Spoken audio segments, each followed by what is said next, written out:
So I mentioned that a few months ago, 2.5, 3 months ago, that American Nurses Association blocked me on Twitter.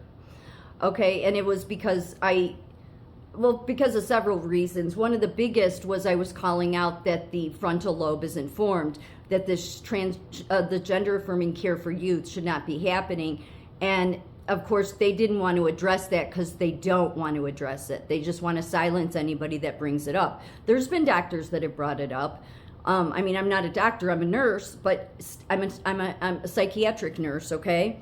So, I had said earlier that the transgender lobby is huge. And pharma is funding them, okay? So I just wonder how many of the leadership at American Nurses Association are actually biological men saying that they're women. Because it seems to me that American Nurses Association, all of these groups that have the trans lobbyists running them at the top, like that's who's, heading a lot of these organizations up. That's the reason why all of this stuff is not based on evidence. It's all politically just attacking children in regards to the gender affirming care on youth, that is. But it seems like what it really is about is discriminating against biological women. So in 2022, some nurse leader that is a biological male, but says they're a transgender female, was given the Tim Porter O'Grady Nurse Leadership Award. So this is a leadership award that comes from the American Nurses Foundation, which is over American Nurses Association. I did a video on Tim Porter O'Grady 2 years ago. He's all in with the globalist initiative, the Agenda 2030. He was tied to the Clintons, okay? Just not good, but he's been, one of the top people in the nursing associations and all that, and dictating a lot of the standard of care. So what you have to understand here is that every time a state tries to legislate against gender affirming care on youth, American Nurses Association always comes out with a statement heavily against that state because they're unethical. But who they give leadership awards to are these biological men saying they're women. And so I just wanted to point a couple of things out that are important and they're alarming, okay? So, and the other reason I'm bringing this up about how American Nurses Association blocked me is because I did travel for 2 years, had no problems at all. Then, once the American Nurses Association blocked me, I had 4 travel assignments set up, and right at the last minute, they put them on hold. All 4 in a row happened, and it was right at the same time. Well, then I saw that the app I was using, the travel app that a lot of nurses use, it's called Vivian for travel nursing, is tied to American Nurses Association. So that's how much influence the trans lobby has. So I'm sure there's a connection to why that happened, because for 2 years I never had that happen. Then all of a sudden, once they block me, I'm put on hold 4 times in a row. So yeah, they can keep doing whatever they want. They want to come after my license. I will keep speaking up. The one thing about me is I have a history with American Nurses Association. I've talked about it. I'm not getting into it in this video. I've done enough videos about my first experience with them as a union, and my first experience with a morally bankrupt chief nursing officer and a DCFS patient. So but really what's wrong here is that they're ignoring evidence, and yet the transgender lobby groups wants to say we're being victimized. No. But who's leading nursing? When you have this leading nursing, it's like I said in another video recently, shit rolls downhill. So the American Nurses Foundation gave in 2022 this biological male nurse leader the Tim Porter O'Grady Nurse Leadership Award. So, and they gave it to Dallas Duker, that's the biological male, female to female. These are the letters after Dallas's name: MSN, RN, PMH, NP, BC, CNL. This is what I mean. So this is supposed to tell every nurse in America, this is an expert. Look at all those letters. Look at all that. Look at that. All that education. Yeah, no, that's always alarming to me. I mean, why don't you just put the entire alphabet after your name and be done with it already, okay? But this is what Magnet was all about: push the higher education so that you would just have indoctrinated, that you only listen to us.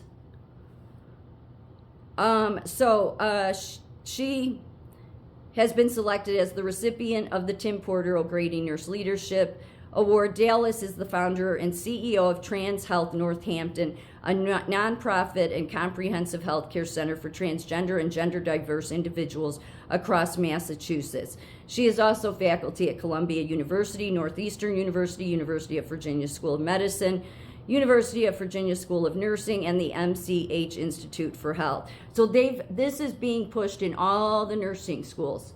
Okay, not good, because again, they want to ignore the evidence of the frontal lobe. If we don't let kids drive till they're 16, why would we let them at 10 decide what gender they want to be? So when the transgender lobby group wants to act like they're being victimized, no, they're the ones victimizing children. So they interviewed this Dallas, so you could learn more about her expertise and leadership. And the first question was, and I'm not going to read all of them, just a couple of things I want to point out here that are alarming and disturbing. What was the catalyst for developing the healthcare clinic startup Trans Health Northampton? And this is what Dallas said. Ever since I transitioned to my most authentic self, I have realized how profoundly broken the U.S. healthcare system is. As a transgender woman, I've been discriminated against, marginalized, and have had my most basic care needs dismissed and invalidated. I have never once seen any nurse or healthcare provider discriminate against, never, I haven't. First of all, we're too busy. Nobody has time. Most people don't have time to be discriminating, or if it's just tell us what you want to be called if you're an adult, and we'll do our best to respect your pronouns. The pronouns are hard to always be perfect on. Then she goes on to say here, I quickly learned how important it was for me to stand up for my rights, my beliefs, my identity.